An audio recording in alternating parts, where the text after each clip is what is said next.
नमस्कार मित्रांनो, आजच्या व्हिडिओमध्ये आपल्याला अल्पभूधारक दाखला ऑनलाईन कसे काढायचं ते आपण या व्हिडिओमध्ये बघायचं आहे मित्रांनो ए टू झेड प्रोसेस आपण कसे फॉर्म फिलअप करायचं आणि कसे डाउनलोड करायचं ए टू झेड प्रोसेस आपण या व्हिडिओमध्ये बघायचं आहे।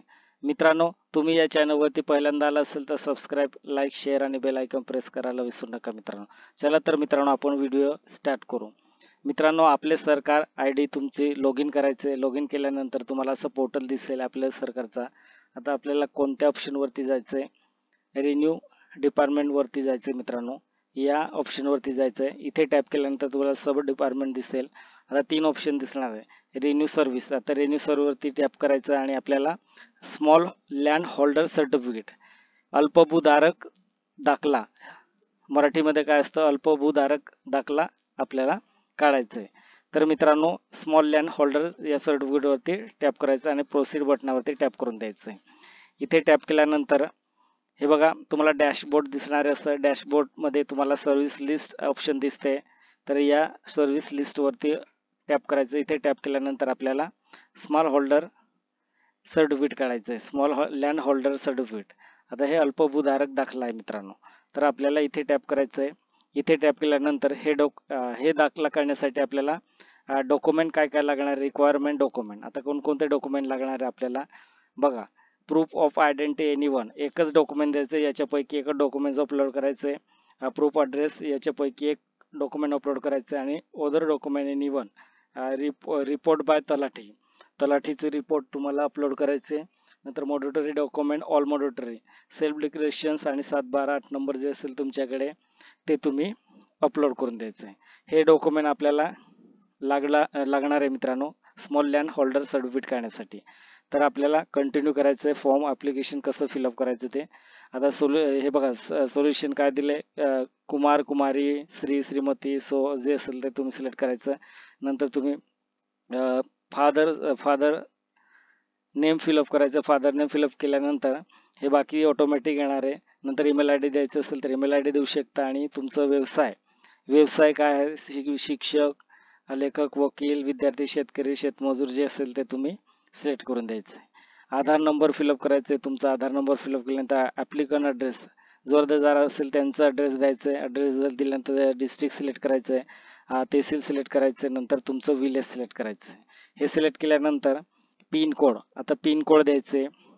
तुमच्या आधारवरती पिन कोड असेल, अदर डिटेल द्यायचे तुम्हाला, सोल्युशन 3, नंतर विटनेस फुल नेम इंग्लिश, जो विटनेस असेल तुमचा त्यांचं फुल नेम इथे कॅपिटल लेटरमध्ये फुल नेम लिहायचं आहे, ऑटोमॅटिक मराठीमध्ये येणार आहे।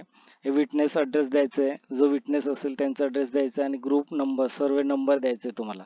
जे तुमचं सर्टिफिकेटवरती असेल 7/12 असेल त्याच्यावर सर्टिफिकेट असेल त्याचं नंबर असेल तो नंबर इथे द्यायचा आणि एरिया फिलअप करायचं कोणत्या एरियामध्ये, आणि एकर, गुंठे, चौफूट, हेक्टर किती हेक्टर आहे किंवा गुंठे किती आहे ते सिलेक्ट करायचं आहे। गुंठा आहे का ते तुम्ही इथे सिलेक्ट करायचं आहे आणि एरिया।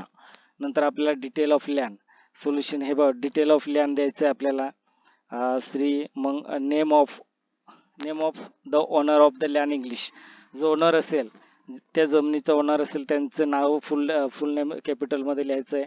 नंतर ग्रुप नंबर, सर्वे नंबर द्यायचं, एरिया द्यायचं आहे। नंतर आपल्याला गुंठे द्यायचे, एरिया म्हणजे किती एकर आहे तुमचं जमीन ते तुम्ही इथे पॉईंटमध्ये टाईप करायचं आहे। नंतर तुमचं त्यांचं डिस्ट्रिक्ट सिलेक्ट करायचं आहे, डिस्ट्रिक्ट सिलेक्ट केल्यानंतर तहसील सिलेक्ट करायचं आहे, नंतर विलेज सिलेक्ट करायचं आणि पिन कोड द्यायचं आहे। Detail of land, do you on land outside village, yes करायचं, हो करायचं। हो केल्यानंतर हे बघा, हे सर्व फिलअप करावं लागेल आपल्याला।